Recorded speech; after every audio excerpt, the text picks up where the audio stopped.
bit puzzled. I wasn't hearing it like I normally heard it, within the first 15 seconds.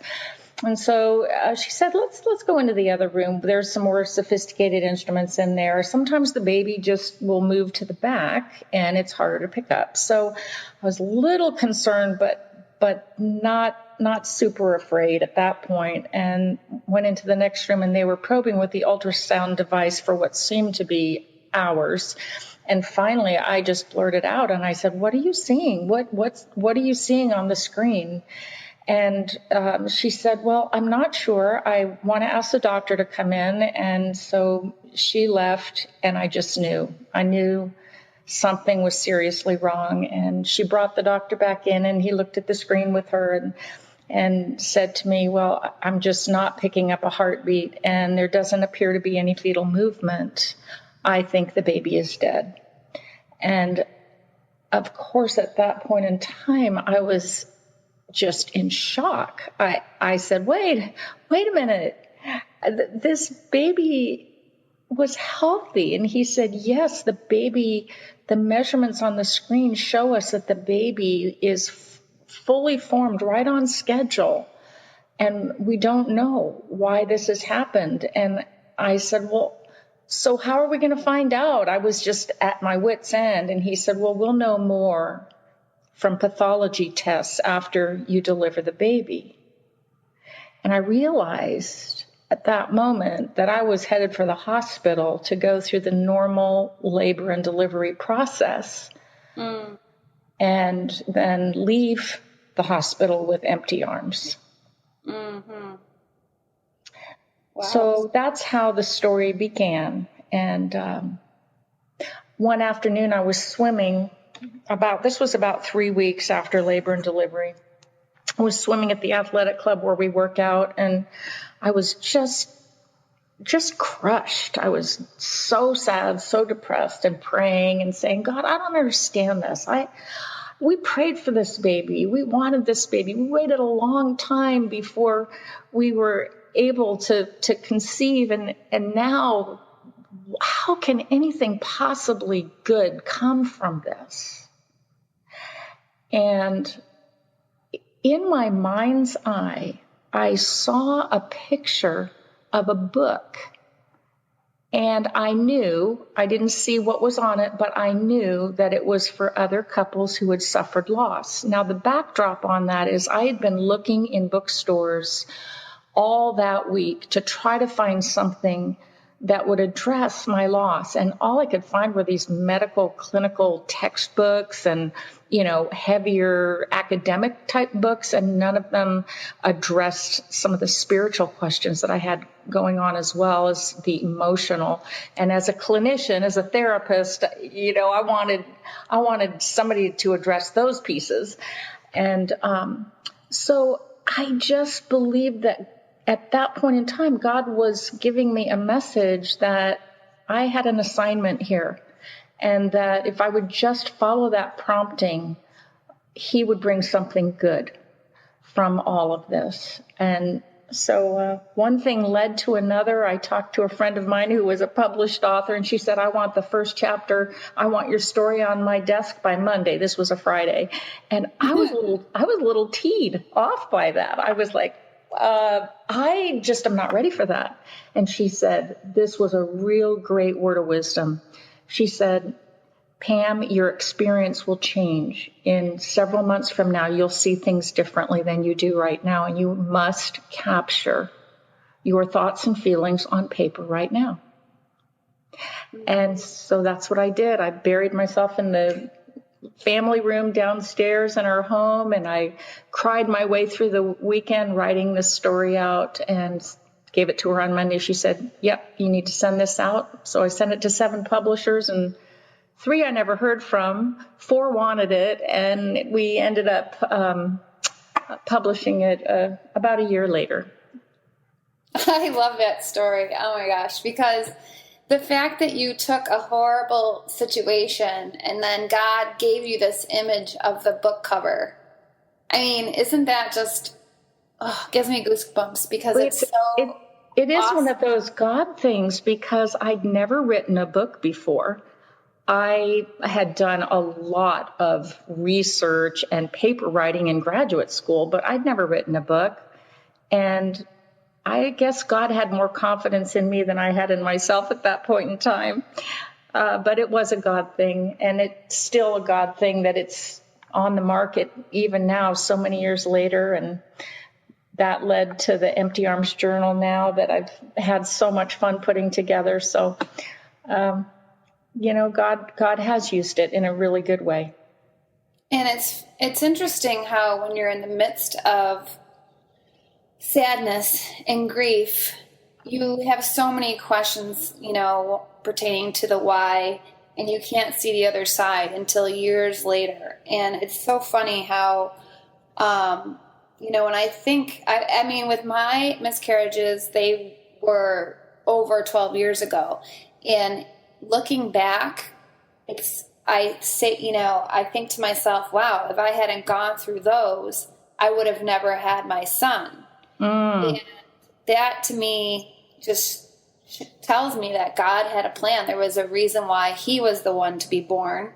And my husband and I could never, have imagined not knowing him. And, but we were only planning on having 2 kids. So the fact of the matter is we would have, stopped with the second. So the fact that we went to the third and then the fourth and met our little Bryston is just a blessing in itself. And I know what you're saying about the ultrasounds, because that's exactly how, the first one they told me it was about to happen. So I knew for like a week, but the second one, they did the same thing with the ultrasound. And I remember going in for the fourth ultrasound, and I said, can I have a minute? And I stopped the ultrasound, went in the bathroom, got on my knees and said to God, if you give us one more healthy child, I promise I'll never ask for another one. I was scared out of my mind for that result. And I went back and, forced myself to lay down. And as soon as I did, they said, oh, there's your baby. And, of course I was scared throughout the pregnancy, but that moment was when God said, yes, this is the one that's going to, be placed in your arms. So he knows the plan. He really does. Oh, that's beautiful.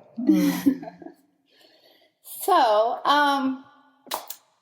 when you were writing your book, did you talk to a lot of other women? I mean, before you started writing your book, did you feel like you were going through this alone? And then, you know what? It started alone because I had not had anyone in my family, my parents, or aunts or uncles who had experienced a miscarriage. So there had never been any talk about miscarriage, stillbirth, tubal pregnancy when I was growing up. And so I did feel like I was alone when this happened, and I really didn't know anybody else that had suffered this. And this is the nature of this kind of loss, because what the research shows us is that women feel a lot of shame and guilt over not being able to carry a pregnancy to term. And so they typically will not talk about it. And other people, especially in our culture, are not comfortable with the topic of death and loss. And so they don't know exactly how to bring it up.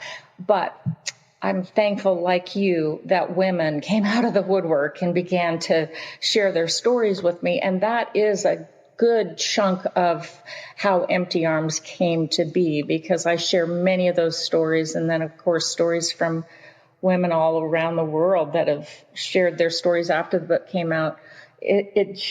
We have to know we're not alone. And it's still kind of in the shadows. It's better than it used to be, especially, within the last 20 years. But it's still one of those topics that really isn't talked about very much. Yeah. And you have to think back to those previous generations. A lot of women, like you said, kept it to themselves.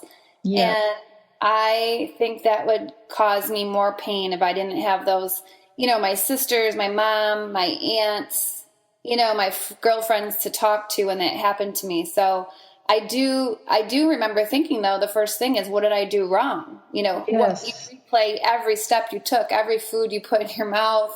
And you think to yourself, could I have prevented this? And that's really tough to admit to other people.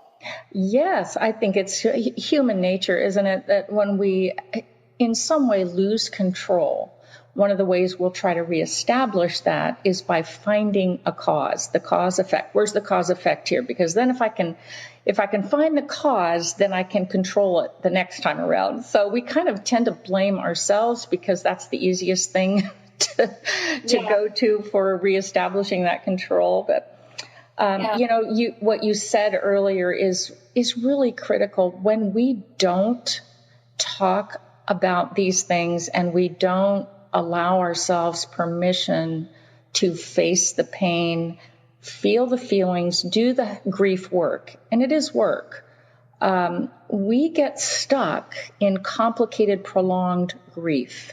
I remember I had a gal come in who to my counseling office who she had been referred by a doctor who said that she was clinically depressed and she'd been dealing with this low-grade depression for years. And so as I was taking that initial assessment, looking at her history and, all the various pieces to lay a foundation, I discovered that 18 years prior, she had had a stillbirth. And when she was talking about it, it was like she was talking about a grocery list. Very matter of fact, no feeling whatsoever. The feelings were split off completely. And I remember saying that must have been so hard to have lost your baby like that. And she basically said, well, I'm not a whiner. It really doesn't do much good to talk about those things because I can't change them anyway. And that gave me a real cue to why she was stuck in that depression, because she had never processed the grief. And so she was arrested in the grief process. And facing our loss, looking it square in the eye, and embracing the facts and feelings around our loss is what leads to healing. To stuff it, to numb it, to kind of minimize it, that only will perpetuate our pain, and it actually makes our suffering longer. Yeah, that definitely makes sense. I'm kind of a brain science geek. I love looking at neuroscience and neuroimaging studies, and there's some fascinating brain science around all of this, especially around expressive writing and recovering in grief. And there's been numerous studies that have documented, and they've actually looked at the brain when people are doing this, that journaling just 20 minutes a day can actually rewire the brain and accelerate healing after a difficult loss. It also does a lot of other good things, like it increases your happiness factor, and it decreases anxiety and post-traumatic stress. I just read an article recently that 69% of women who suffer a pregnancy loss also suffer with symptoms of post-traumatic stress. Really? It's huge. That's so high. But I know I did, but I just kind of thought, well, that's unique to me. We tend to minimize those things. Yeah. For sure. So, and you tend to compare for me, I was comparing my loss to, the people that lost a child after they had been living with them for several years. Because I had a little cousin that was killed when he was 3. And I thought to myself, okay, well, this is bad, but it's not as bad as what my aunt and uncle went through. And I think you kind of when you said minimize, that's an example of somebody else's loss is greater than my own. So I'm not going to dwell on. Right. So we don't give ourselves permission to do the grief work we need to do. And I think it's not uncommon for us to do that, and it's not helpful. It's just not helpful. I think comparison never helps us in any sense of the word. Right. So what can we do intentionally to work through that type of grief, to actually get to the other side? Well, let me just underline again how important being with other people and expressing what you've gone through, what your facts are, what your feelings are, and also the expressive writing, which is why I took all that time and energy to put the Empty Arms Journal together, because it shows such incredible positive impact, that journal writing, 20 minutes a day. But there's some other things besides talking openly with others, facing and embracing the loss. Let me break that down a little bit. When we face and embrace our loss, first of all, we have to learn, kind of bring our skill level up in listening to our heart, which means we give ourselves permission to feel, and we tune in. We become more intentionally aware of the feelings that we have on the inside. And I've got this little quip that I teach my clients. It's kind of silly, but it sticks with you. And it goes like this: birds fly, fish swim, people feel. Feeling is healing. And see, when we're going through really painful times in our lives, sometimes we look at those painful feelings as an enemy, as a problem, as something we should just get over, maybe a sign of spiritual weakness or whatever. No, those painful feelings related to the loss are an indication of the love and the bond and the value that we placed on that little one that we lost, on the life that was within us. So listening to our heart is really important. And if we don't, if we block it, if we numb it, if we resist it, here's another little one that I often will share with people. What you resist persists. That's a good one. Just like the gal that came in with the complicated grief after 18 years of blocking that whole experience. What you resist persists.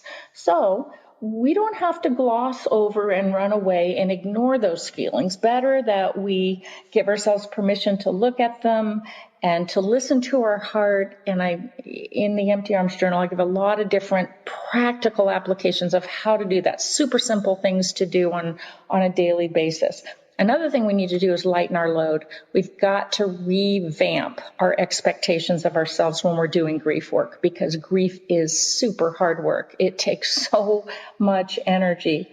And I had a therapist say to me after we lost our 16-year-old son, she said, you've got to shift in to survival mode right now. This is all you can expect of yourself. And that was so good. I left that day and I said, I just have to give myself so much permission right now, because I am not me. I've just been hit by a Mack truck psychologically. I cannot do what I typically do or be who I typically feel like I am. It's impossible. So just really lightening our load and getting more rest, getting fresh air, eating good food, cutting back and streamlining our schedules so that we don't have as many demands on us. It's really critical. And one other tip real quick is to look for the good, because when we're doing grief work, I kind of think about it as two sides of a railroad track. Okay, one track is where we intentionally turn towards the pain. We pause. We're intentional about this. Maybe we compartmentalize it for 30 to 60 minutes a day with journal writing and some of these application exercises. We face and embrace the pain, feel the feelings. On the other side of the tracks is grief relief. And that's where we give ourselves a lot of permission to find ways to shift out of that natural dark gray space and bring ourselves back to the good, because grief tends to pull us into that black vortex of negative rumination. Because it takes so much energy. So to look for the good is really important when you're grieving, because you find what you look for. If you look for the good, you're going to find it, and you're going to remember that it's not all bad. because grief tends to make us feel that way. It's not that nothing's good. It brings us into that hopeless place. Right. So if you know somebody going through this, and somebody's listening that says, okay, I have this woman in my life that's going through this, what do you think is the number one thing they can do for that mom? Well, I think the connection, the friendship is probably the greatest thing. Who you are is the best thing that you can offer to somebody else, really. Being present for them in their pain. One of the things that I think often in faith-based communities that we tend to falter in is wanting people and kind of pushing them in ways with our words or maybe unspoken expectations. We want them to feel better fast. And so I think if we can just be safe friends that are just there, maybe we don't even have to say anything. We just let them know that we're here. Ask the questions, is there anything I can do to help? Can I take your kids? Can I grocery shop for you? Can I clean your house? The practical tangibles that we just don't have any energy for when we're suffering a loss. But then in friendship, I think just little reminders. I'm just checking in with you, wondering how you're doing. Is there anything that I can pray about for you today? Anything you need in specific? Little things like that. Not being invasive, because if you push people to talk, they feel it and they really don't like it. They resist it. But being there and just being a safe, quiet presence can just speak volumes. Mm-hmm. Yeah. I always often wonder, especially for those that don't have any faith, how they get through something like this. And I think, from my own experience, I learned more about my faith going through this situation. And even years later, I'm still learning, based on my, the more I walk with God, he's still answering those questions for me. And I think it's super important for women that have, this was years and years ago. Even listening to a podcast like this can bring up all those old feelings again. And it's important to, recognize that it doesn't go away. It stays with you forever. But life continues on, and there's still good in every day. And, if you have more children, then it's a blessing. And I remember being at the movie theaters with my kids a few years back, watching that movie, Heaven is for Real. And, this has been, at that point, it had been 10, 11 years since I experienced miscarriages, and watching that, my kids wanted to see this movie. So I'm sitting there, and I remember the scene when the little boy sees his sister in heaven, and he comes back from heaven and tells his mom that he saw his sister. And at first she was confused, but then she realizes that it was, a child that she had lost. And so that really gave me a lot of comfort, because I never had thought about it that way, but I never really thought to myself that I would see those two babies in heaven. And so it kind of excited me to think, what were they? Would they be two boys, two girls, one of each? So I remember going home and bringing the conversation up to my kids. And I said, remember that part in the movie when, he sees his sister? And they said, yeah. I said, well, guess what? You are going to have a brother or sister, or two of each, when you go to heaven. And they were really excited, because they always, my kids, one wishes they had a brother and one wishes they had a sister. It's like, sorry, this is what you get. I get it. In heaven, I kind of said, in heaven, you might get your wish. I love it. Thank goodness for that, just for the little things that faith shows us. And it can really provide us so much comfort. I really encourage everybody listening to, if you're, wanting some help on this topic, to please reach out to somebody in your life that, can help you, or that has faith, or that even if you have no faith at all, sometimes just saying, why do you believe the way you believe is what can start it all. So, I thank you so much for being here with us today, Pam. I know this was a powerful message for so many people listening.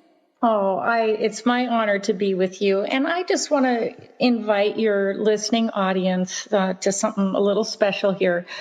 We are going to be launching the ebook for the Empty Arms Journal that goes with Empty Arms in a couple of weeks. And if people want to go to my website, pamvredevelt.com, there's actually a free starter journal right there. You just opt in and you'll get, I think we put the first 5 or 6 chapters in there so Wow. they can see that, they can get started and see if that's something they like. And then when the ebook comes out, that will be a whopping $2.99, I think, on the discount that day.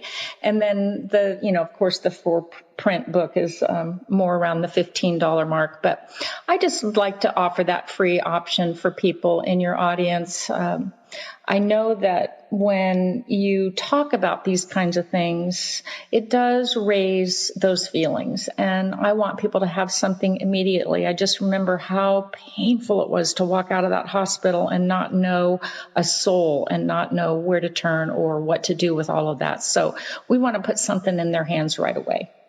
Oh, I love it. Thank you so much. You are so welcome. And there's also just wanted to let you know that there's a few videos on my author Facebook page, author Pam Vredevelt, with Katie Harmon Ebner, who was Miss America 2002.